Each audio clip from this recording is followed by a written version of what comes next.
Okay, Joe, thanks very much for coming on today. So, what do you want to talk about? What I want to talk about, I want to zone in on a couple of significant, important, influential Waterford and otherwise personalities that have a relationship with, this area. Firstly, probably forgotten now, but he was the dominant force 100 years ago and more. Edmund Downey, you would have been got familiar with him, through his daughter Elizabeth, when you were on the concert. But he was a very influential figure when he took over the Waterford News and the Evening News in 1906. And he was a leading local and national figure of Sinn Féin. And he was one of the founding members of Fianna Fáil. And he, for a long time, he took over from the Redmonds. Same name, but not related to John Redmond, but were very supportive of him. So from the mid-19th century, the Waterford News, first with the Redmonds, Cornelius Redmond, then it was bought by the returning Edmund Downey, born and reared here, and he was editor until he died in 1937. And whatever, so there were the important role, pre-radio, all that newspapers played, and the emerging nationalists sort of played in that era. His father, Edmund Downey, he was born in 1956, was a shipping broker and a very strong supporter of Thomas Francis Meagher and very involved. So there was a continuous link. He married twice, and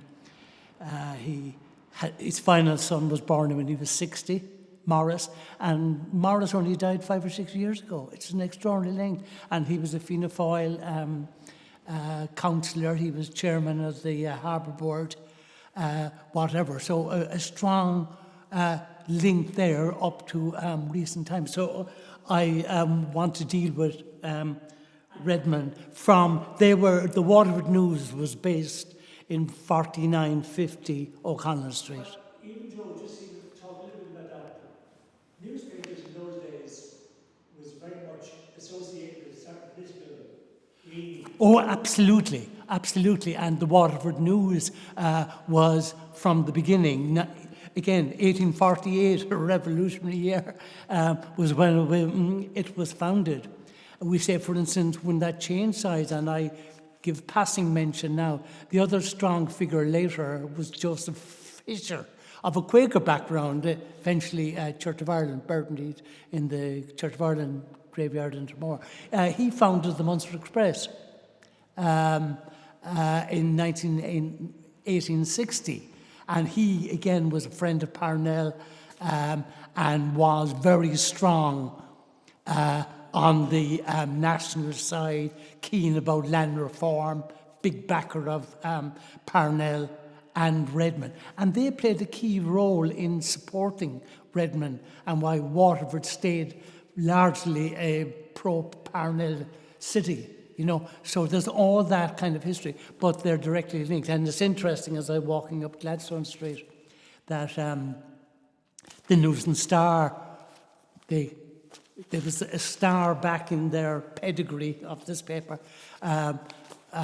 They reassumed that title in 1959 and they're now back trading in Gladstone Street, nearby. But the Protestant community then in Waterford, did they have their own paper, or was there? Oh yes, absolutely. Why I mentioned Joseph Fisher, he took over the Waterford Mail, which was very much pro-establishment, pro-union ascendancy paper. Fisher bought it, and he very much changed the record, literally. He was from a Protestant background, but he, like other people who featured in Waterford's history, were liberal Protestant and came around to supporting the national cause, and many of them Parnell being the most famous, sort of backed the whole, particularly land reform movement. So they followed Parnell, but Joseph Fisher took over that conservative paper and made it a very pro-nationalist paper, and was very strong. Again, an underexplored person in terms of Waterford and its history. So there's the role the paper, those two families in particular, made in the newspaper industry in Waterford. From there, where it was one of the Waterford Chronicle was the other big one, founded by the Ramsays in the middle of the 18th century. And they were, for a time, also on the street, at the corner of Georgia Street here. The Waterford News absorbed the Chronicle, whatever. And they were printers of books, and they were very important. So in the Waterford News story. And yes, if you study the 1826 election, you, depending on what paper you read, the Mail and the Mirror on one side, the Waterford News and the Munster Express on the other side, we took up the battle line, and you got, the Waterford Mirror was very strong in condemning what people were doing in not supporting the Beresford, that they were undermining an ancient relationship with their masters. They didn't put it in that language, but it was a structure that served people well and gave them security. And that link was broken to the ultimate detriment of the tenants, even though they didn't realise it. There was all this debate going on, and as ever with history, it's not black and white. There was a certain truth in that. And it did teach the Beresfords manners. They never took their tenants, farmers, with the same complacency afterwards when they stood up to them. And then obviously the people who would advertise in those papers would be supporters or not, depending on which paper you took your ads in to keep the paper going. Oh, yeah, absolutely, yeah. So you made your colours masked by supporting one newspaper or another.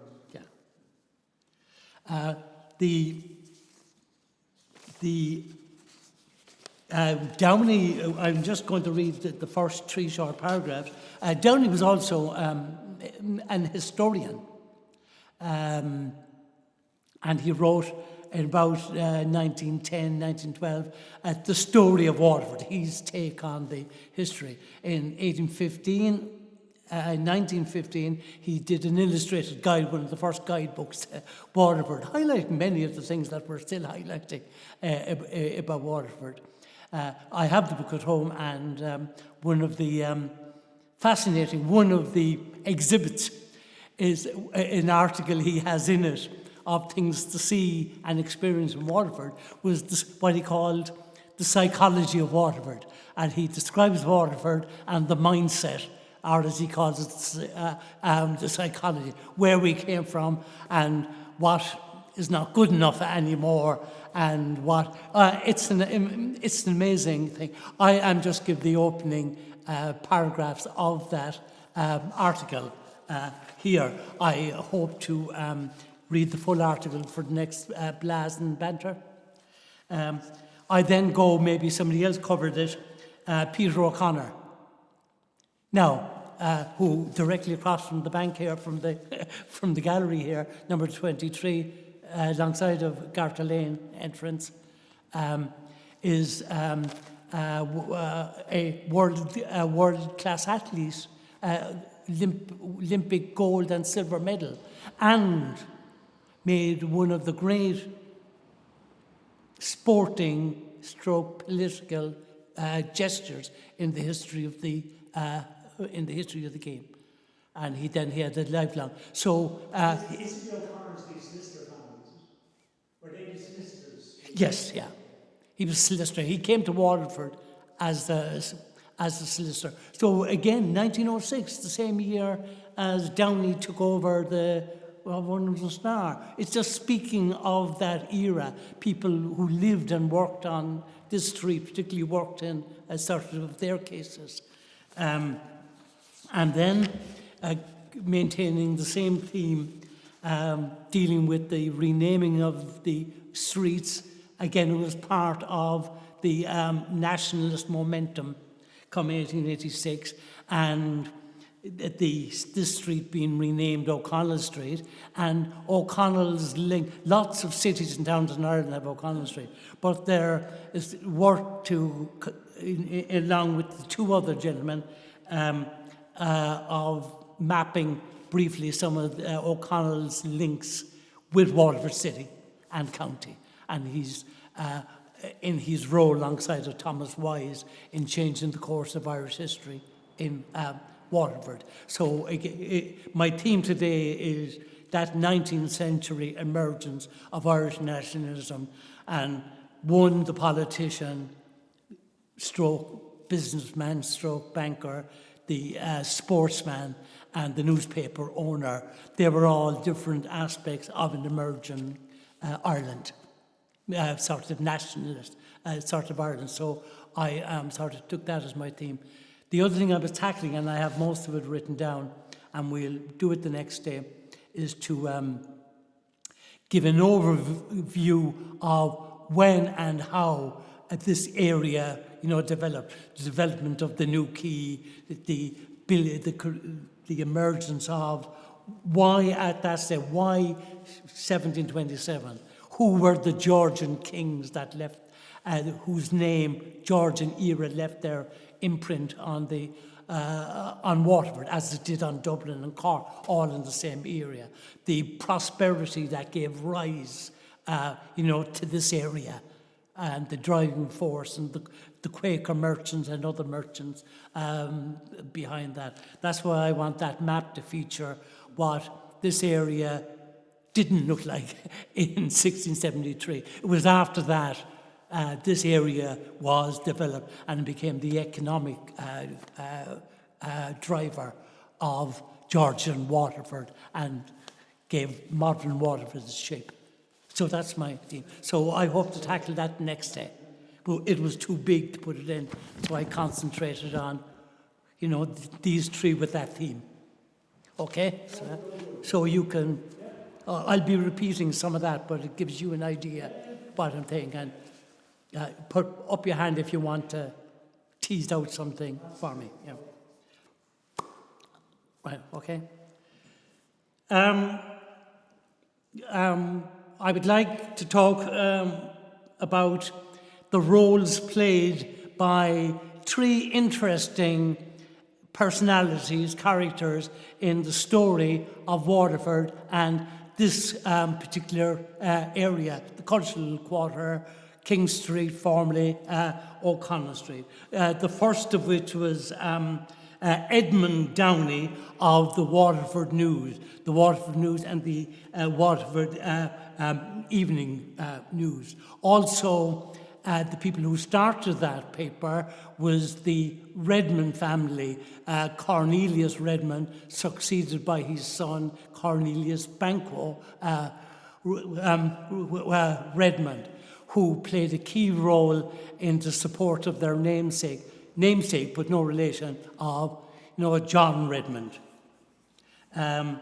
The Waterford News and Evening News, a long-established, influential nationalist newspaper dating back to the revolutionary year of 1848, was located here on O'Connell Street. Back then, King Street, at 4950, pretty much opposite what is Barker House, the old library, Garter Lane 2. And that was the hub of the newspaper. That has continued, actually, in later years, as printing work like Gallagher Print, Walsh Print, and so on. So that function has continued in this commercial hub that it became. Its founder and first editor was the Cornelius Redmond, succeeded by his son Cornelius Banquo Redmond. He got the sobriquet, the nickname, because he was a keen amateur actor, and he was particularly remembered for his role in Macbeth playing Banquo, and the name stuck. So he was invariably called Banquo for the rest of his life. So from its founding in 1848, as I said, that revolutionary year, and they edited, and Son edited for the subsequent 50 years, and played a key role in by way of support, because newspapers in that era were very much nailed their colours to the mast, or to the masthead, and you were kind of pro-establishment ascendancy, or you were increasingly from this era you were pro sort of nationalist. They played a key role in the election of Redmond, John Redmond, as I said, no direct relation, but they knew each other well and supported each other. The Waterford News played a key role, as I said, in that election, as also did Joseph Fisher, who founded the Munster Express in 1860, having taken over the Waterford Mail, which was a conservative paper. But he again was known to Parnell and was strongly supportive of Landform and Parnell, and together with the Redmonds helped to ensure that this city became a strong stalwart and support of the Parnell cause. Entered Edmund Downey in 1906. Come the new century, the equally ardent nationalist Edmund Downey arrived as editor in 1906, having acquired the paper. He was born here in Waterford. He had been educated in the Catholic University School in Stephen Street, progressed from there to John's College. He then was always of a literary bent, went off to London and honed his skills as a journalist, author, literary publisher, and came back when the opportunity arose to acquire the Waterford News in 1906. Edmund Downey, born in 1856 to William Downey. His father was a shipping broker, very much involved in the commerce of the town, of the city, and was a keen friend and keen supporter of Thomas Francis Meagher in that era.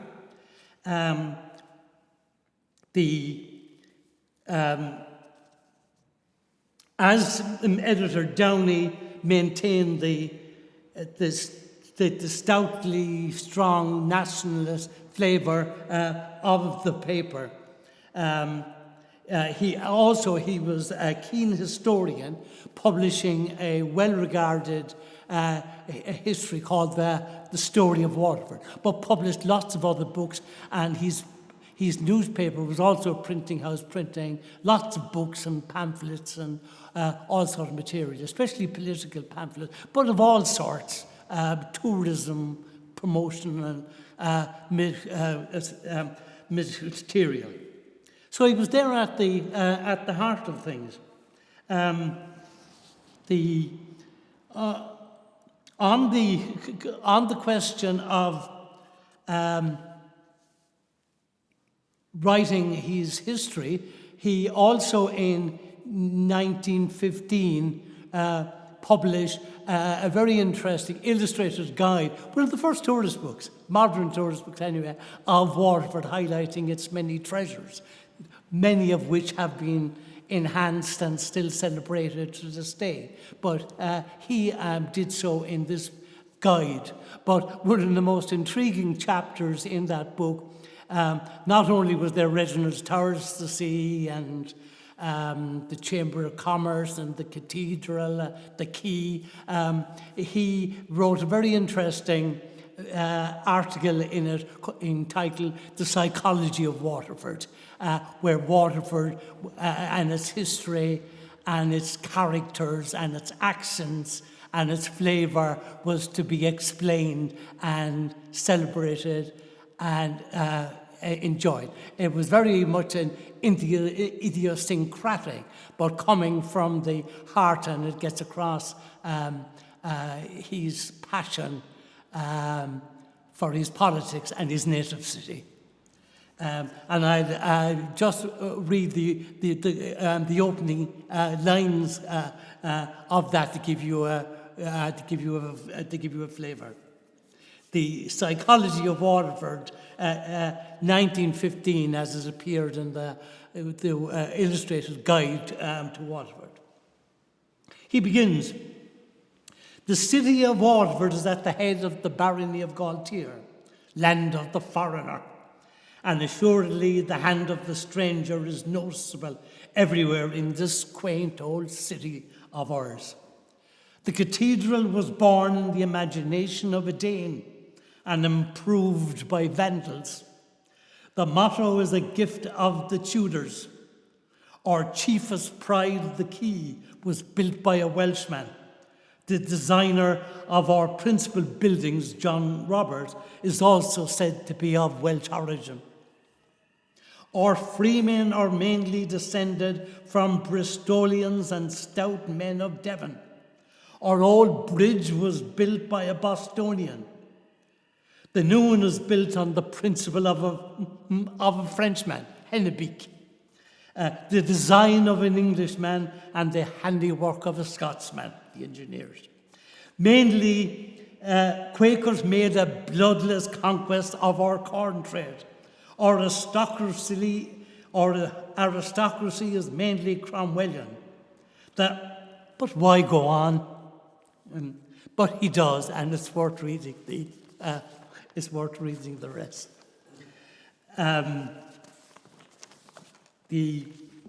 Going back. Look forward to hearing the rest of that. Yes, absolutely. Yeah. Also, BBC newspaper giving strong support to his nationalism paper. He got very much involved in Sinn Féin, both locally and nationally, and played a leading role through his membership, serving as the treasurer at one stage. Later, he was also a friend of Arthur Griffith, who was the founder of Sinn Féin in 1905.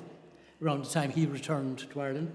Later he became a founding member of Fianna Fáil in 1926, and indeed he maintained a lifelong friendship with Eamon de Valera, as did his son Maurice in turn maintain that political tradition in the Downey family up to recent times. As a brief footnote and slightly changing tack, his daughter, I mentioned the son Maurice, was his daughter Elizabeth, who became well known and respected as on a national level and further afield as a mezzo soprano and for the piano, and she became a much sought after music teacher in this town. She, along with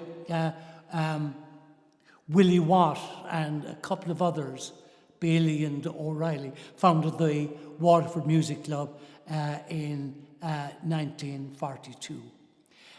Willie Watt was a businessman, a gifted lyrical tenor himself, broadcasted many times on the early Radio Éireann, 2RN and its followers. He too was a businessman who had links, to this area. He founded in 1933. He had a sag and back company, which was located in Ann Street, but also on Grattan Quay. The gifted Elizabeth's life was cut short when she died in a road traffic accident in Dublin in 1967. In 1967, and whatever. I keep on saying Billy Bragg. Willie Watt again was paid tribute for his service to music and to business in Waterford. Was honoured with the freedom of the city in 1969. He lived nearby his businesses in Thomas Hill. Later, when his business thrived, he moved first to Tramore and then to Dunmore East, where he lived in Cliff House, which later became the Candlelight Hotel. So he was another key figure from this street, interlinked with the Downey family.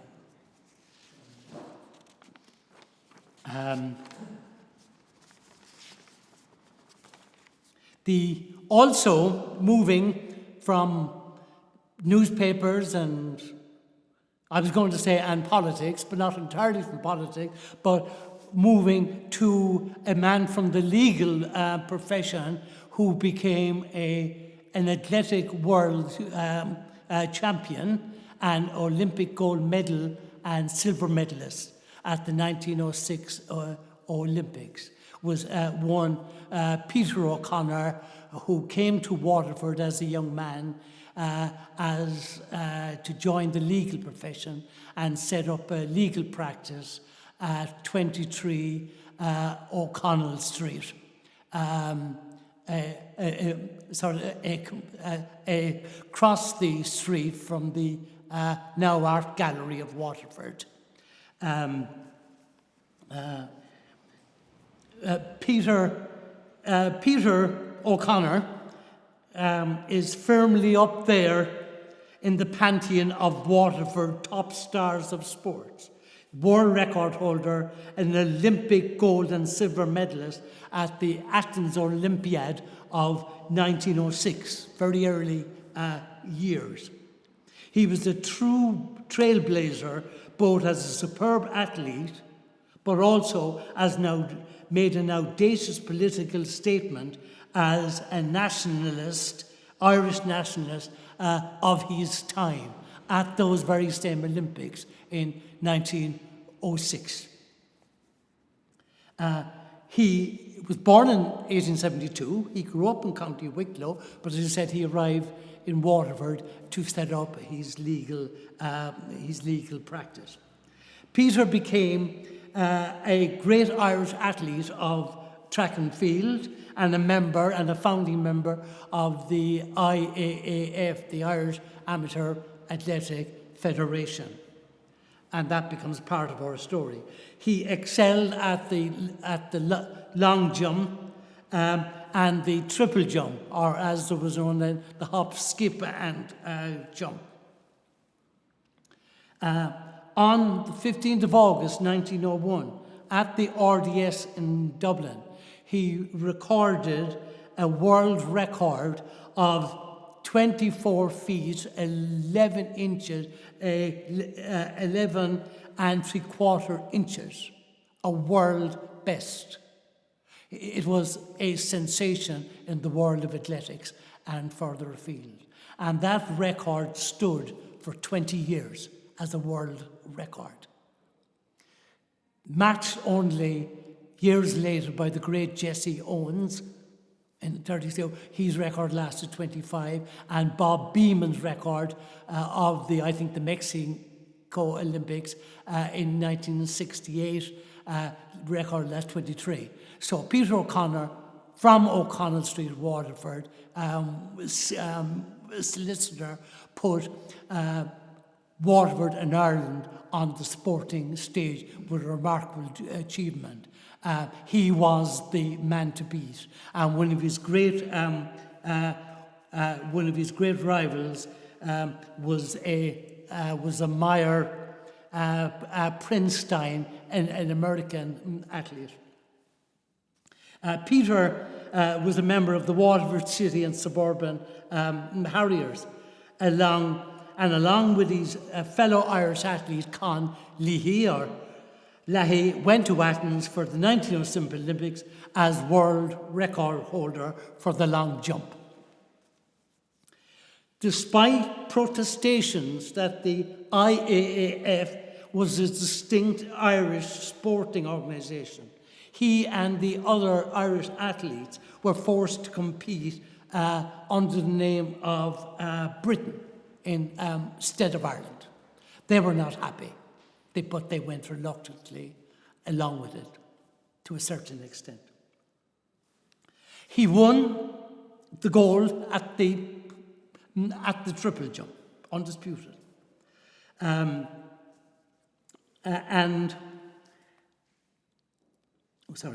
missed one there. He won the gold medal at triple jump and was second in the long jump after a much disputed call by an American judge in favour of a fellow American, as I said, Meyer Prinstein, his arch rival. But the medal ceremony proved a jump too far for Peter's national spirit and sporting pride. So at the ceremony for the long jump, in which he had come second, despite his protestations, he protested at the playing of the British national anthem and the raising of the Union Jack. What happened next was remarkable. You have to be proud of this guy. He did so while Con Leahy kept guard. He climbed up the flagpole with the Irish flag of the time, Éire go Bragh, the green, that green flag, go Bragh. That was the pre-tricolour area. It was the first time that sport became politicised in such a manner in those early days of the Olympics, and have made wide news. O'Connor making, in this political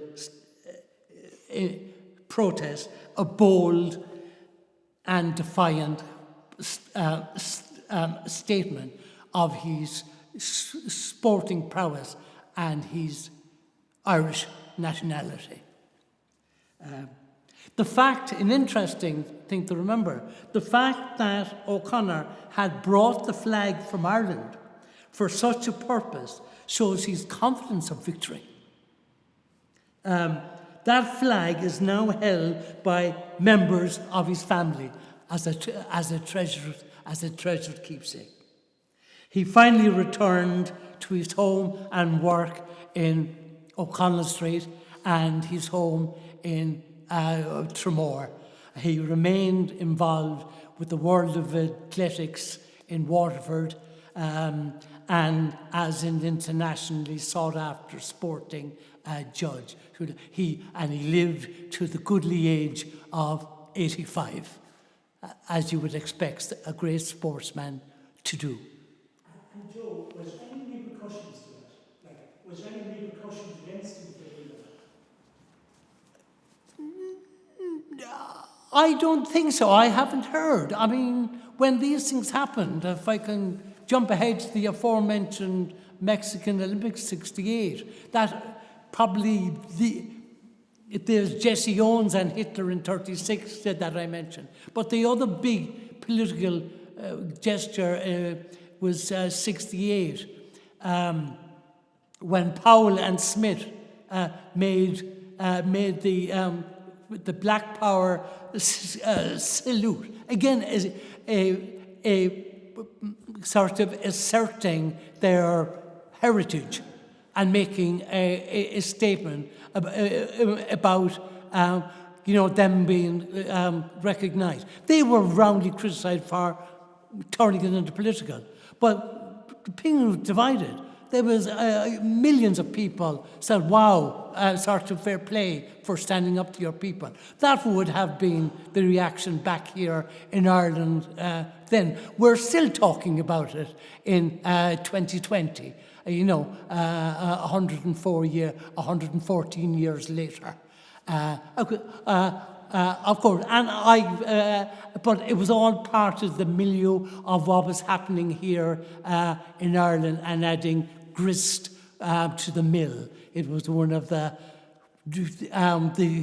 drivers of that era, and his statement was remarkable because to have met him, apparently, he was quite a mild, gentle sort of chap.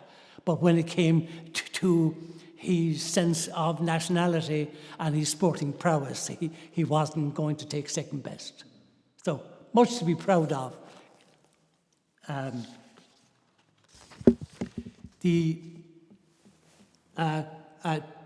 The third, now,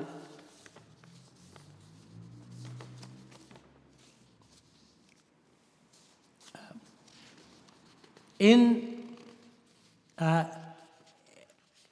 just pause there a second. I'm just wondering that I have the streets that were changed their names, which include O'Connell Street, and then about O'Connell. So I don't know whether to start with O'Connell or start mentioning the street change and then say, look, yeah,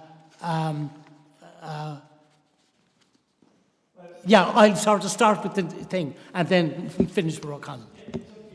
Yeah. Yeah, I sort of just thought of the angle. No.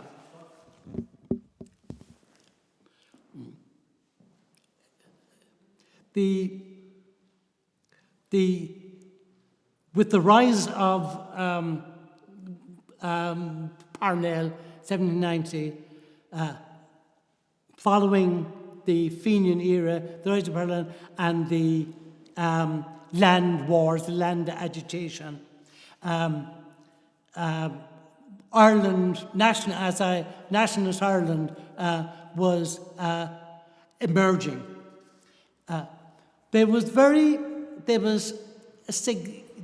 The electoral law, in 1886, when the franchise was further widened, both in the rest of the United Kingdom and here in Ireland, it made some interesting changes.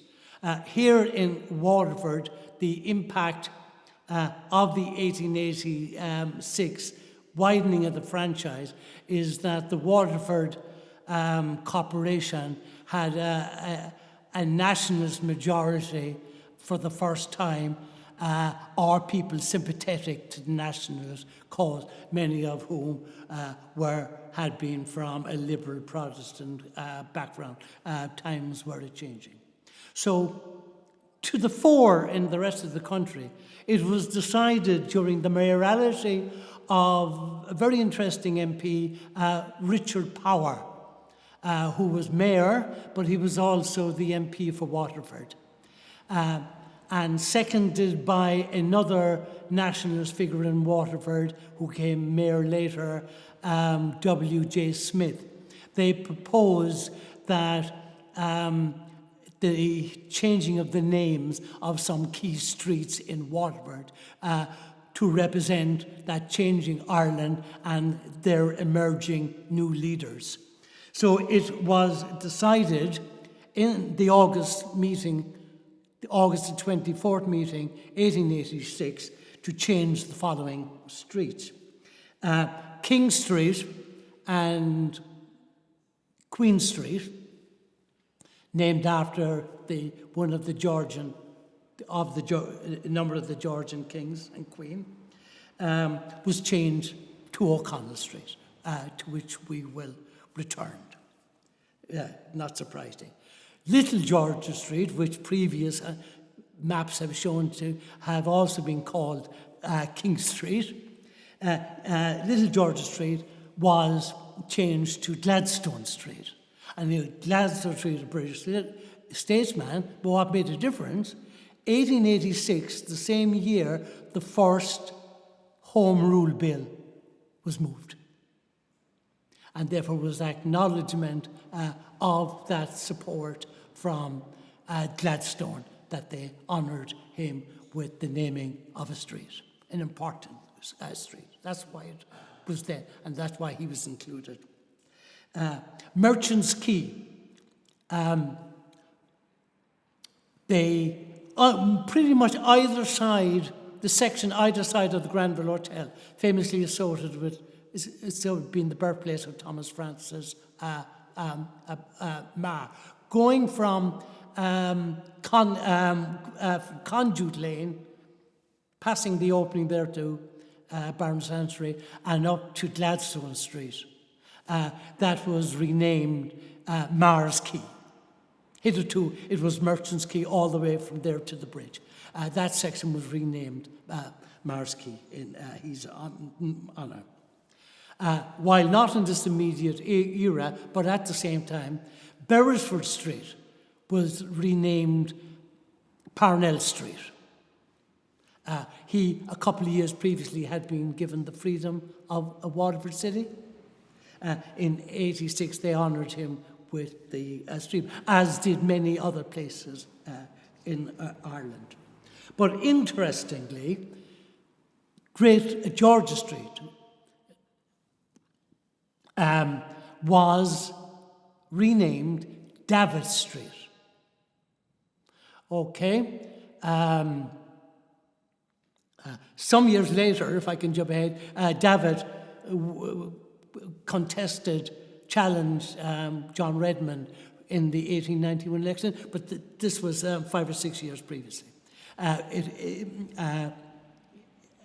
But for some reason, maybe it was the consequence of the acrimonious by-election in 81, but it was decided not to proceed with David Street. There's David's Quay in Dungarvan. There's David Streets in lots of other towns and cities around Ireland, but not in Waterford. And it was formally passed.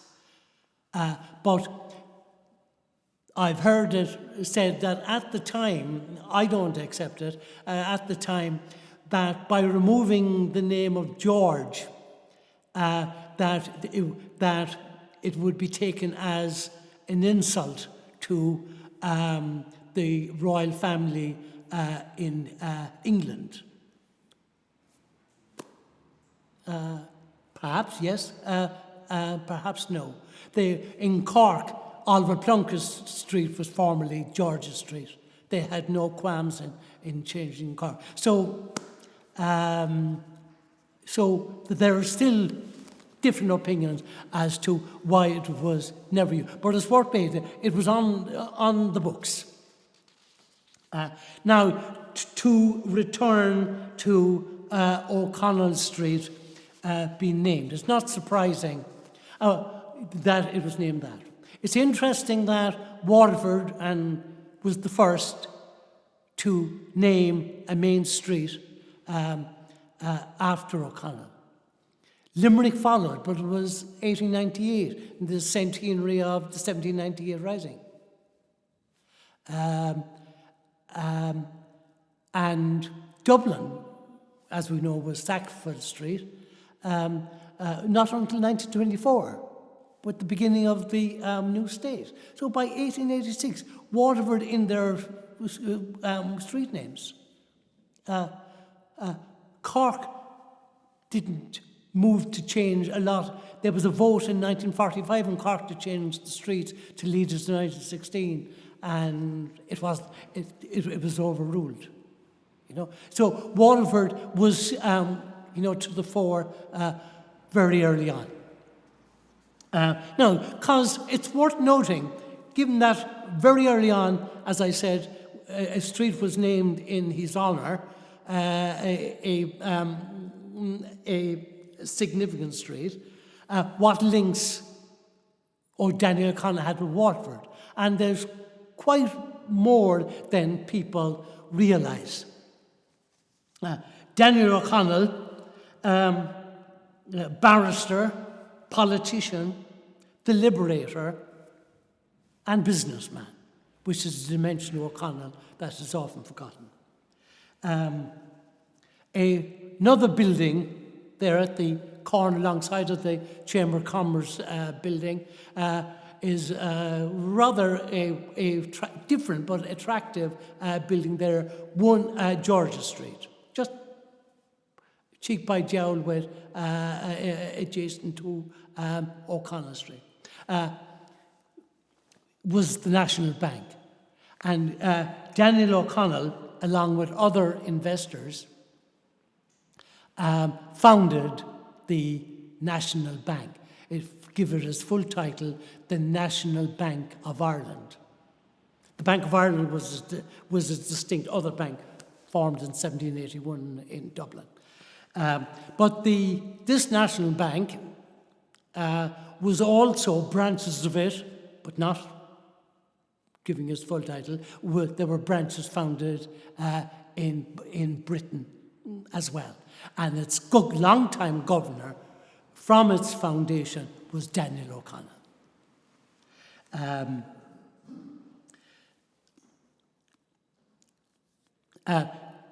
Just a couple of interesting things, but so that bank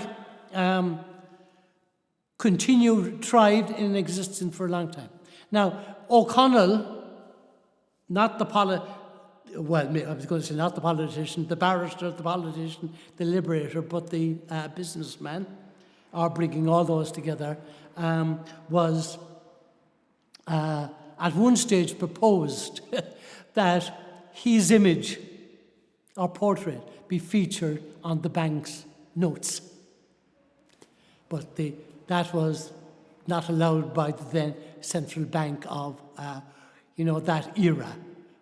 Again, he saw a kind of a dual purpose there. A, it was promoting him, and B, it was promoting his bank at the same time. And it was very much marketed as the bank for the people, where you could save and invest with confidence and borrow.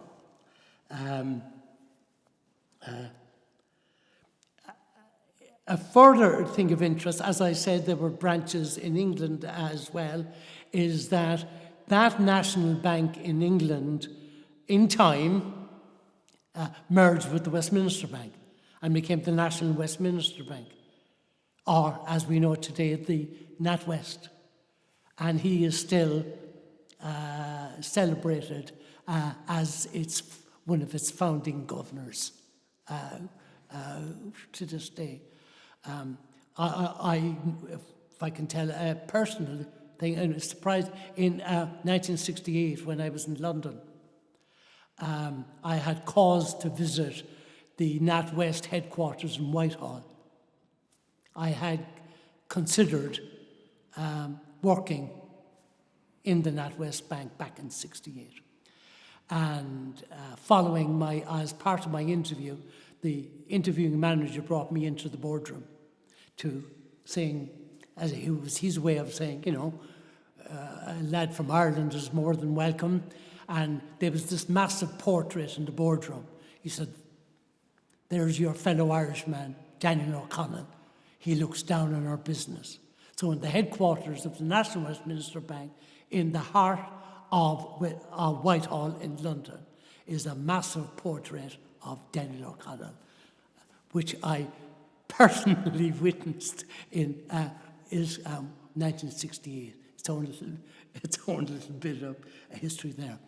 In time, into the mid-20th century, the National Bank was taken over, first the Hibernian, and taken over by the Bank of Ireland, and it became the part of the Bank of Ireland group. Going on from that aspect of number 1 Georgia Street, the National Bank built circa 1875. Now, he was in Waterford much earlier than that. In the 1826 general election in Waterford, the Waterford constituency of that UK-wide election, including Ireland, the Beresfords were challenged by the nationalist cause, and Villiers Stewart's in the national cause because he was sympathetic to the franchise, to parliamentarian resolution representation. He was willing to go forward and champion that cause. So he ran against the Beresford. Now, that election was masterminded by none other but then Thomas Wise. Later, Sir Thomas Wise, the education reformer, etc. But Daniel O'Connell, who had joined the Catholic Association and was its leader, but Wise was also a key figure in the Catholic Association and wrote its history. So O'Connell came to Waterford to assist in that election. They beat what everybody thought impossible, the Beresford. The Beresford were not only an ascendancy family, they were the most powerful ascendancy family in Ireland, hugely influential. So they beat the top. And that was much used nowadays, seismic. That emboldened O'Connell to stand in Clare, and he beat V.C. Fitzgerald and Clare with the help of people from Waterford who helped with that campaign. A particular Father Sheehan, who was a critical person in Waterford, and went with O'Connell to, he was a fluent Irish speaker, which helped, went to Clare, where Connell was elected. But lesser known is, coming back to Waterford, that Daniel O'Connell was elected MP for Waterford in 1830, for just short of a year. Now, the person who expected, the political person, the political mastermind, who expected that seat was Thomas Wise. He was of a long, noble lineage. I use noble in the general sense. Lineage of a Catholic family in Waterford. He was asked to stand aside for the great man. He was given no other choice, much to his chagrin.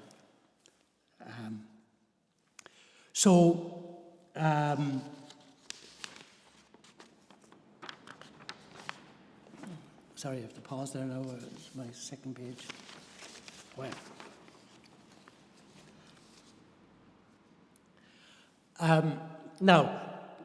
Sort of later, Wise did come back.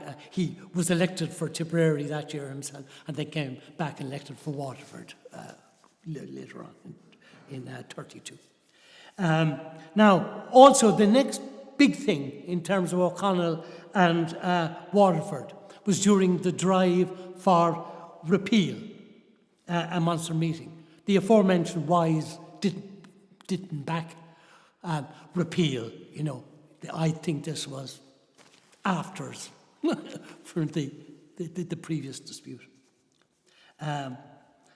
O'Connell was at the centre of another memorable day in Waterford when the Liberator politician, who was master of all he's surveyed throughout the length and breadth of the country, held one of his famous repeal monster meetings on the historic hill of Ballybricken, which has witnessed over the centuries many great political meetings and gatherings, but none would match this. It was on the 12th of July, 1843. It is estimated, who was counting, that there was 250,000 people assembled Now, this was before the railway. They came by boat, they came by pulley and trap, they came by walking.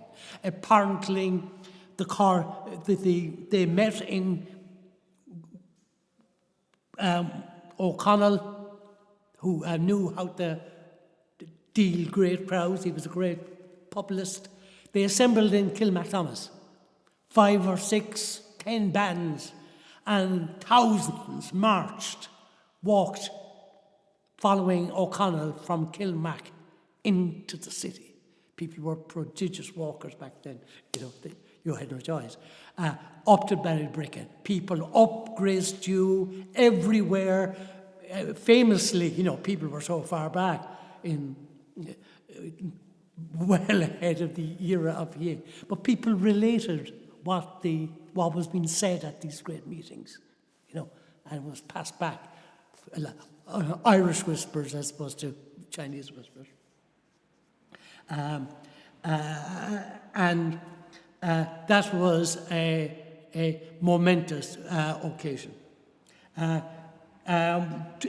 Tradition has it, the businessman had been back on, tradition has it that the following morning he went down to the national branch of the National Bank in Waterford in the city centre. Now, the present building was there. They say there's a little plaque saying Daniel O'Connell spoke from here. But that building didn't exist until 1875. So it's quite possible that there was an earlier building on the same site, that he was there and he took an opportunity to say goodbye to people from the upper window of his bank, the National Bank, at number 1 North George Street. Now, a lesser known fact is that in 1847, his son, I didn't know this until recently, his son Daniel Jr., stood for Waterford in 1847 and displaced none other than Thomas Wise, who was bitterly disappointed at being beaten at that election, retired from Irish politics and was appointed to envoy plenipotentiary to Greece, who appreciated him far more in the end. He was given a state funeral when he died in 1962. Talking of dying, before we die, his son just served the 1 year in Waterford, but went into brewing and was a brewer. And in a brewery in Dublin, funded by his father, Daniel. And again, a good eye for marketing. The beer, the ale, was marketed as O'Connell's Ale. And at the time, they sought to compete and outdo the Guinness family, Arthur Guinness. Arthur Guinness, by the way, from the 1798 era and later became known as Black Protestant Porter because of their antipathy to the United Irishmen. So again, O'Connell mixing both, having a challenge against the triple strength Guinness, with his own label, with his son, the brewer, Daniel, whatever. So many dimensional man, or Daniel O'Connell, who was honoured, and Waterford was the first to have a street named in his honour in 1886. And as the footnote,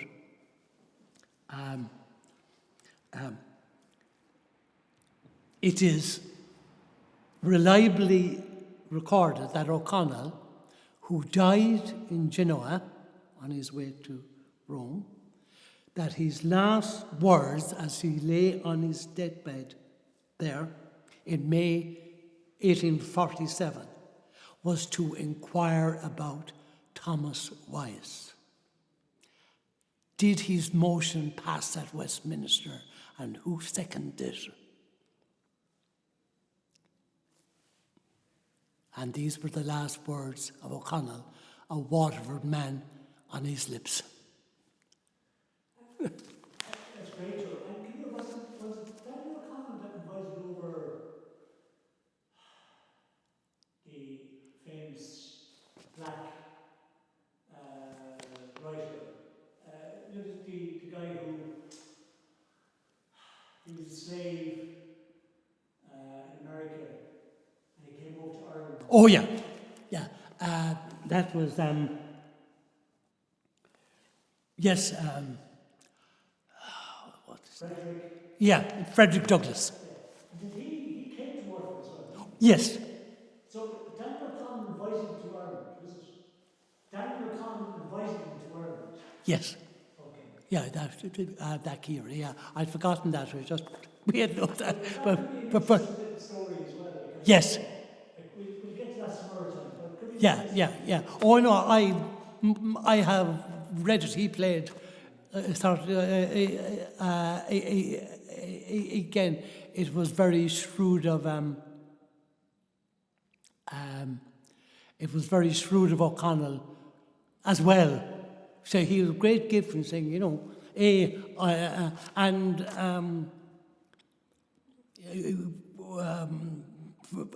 Frederick Douglass spoke about how well he was received here in Ireland, and the hospitality and generosity, and a welcome and being treated as an equal, which he wouldn't be in his own country.